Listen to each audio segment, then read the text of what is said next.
Bonjour à tous. Avez-vous remarqué le récent buzz autour de l'économie chinoise, reflet d'une Chine résolue à progresser vers un développement de haute qualité?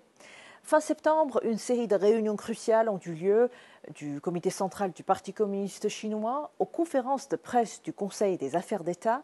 Chaque rencontre a dévoilé un ensemble de politiques favorables, insufflant une nouvelle dose de confiance au marché et entraînant une augmentation continue des flux de capitaux.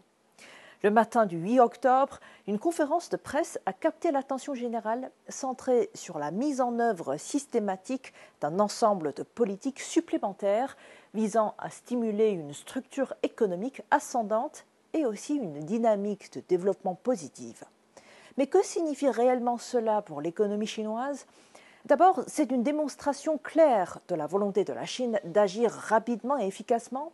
En seulement 2 semaines, nous sommes passés de la planification stratégique à la mise en œuvre concrète de politiques couvrant des finances publiques, la consommation, l'investissement, l'immobilier, le marché boursier, l'emploi et le bien-être social.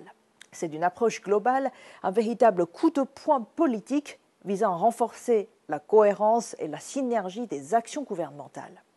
Un fait marquant de cette conférence a été la présence exceptionnelle du directeur et de 4 vice-directeurs de la Commission nationale pour le développement et la réforme. Une telle configuration est rare et souligne l'importance accordée à ces mesures.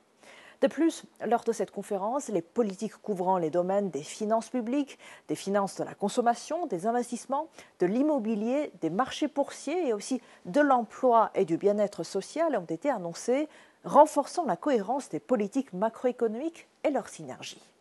Cette série de politiques n'est pas un simple coup de pouce à court terme, elle s'inscrit en effet dans une vision à long terme, combinant ajustements conjoncturels et structurels pour ramener la croissance réelle de l'économie dans sa trajectoire potentielle. Prenons l'exemple de la consommation qui est l'un des piliers de ces nouvelles mesures.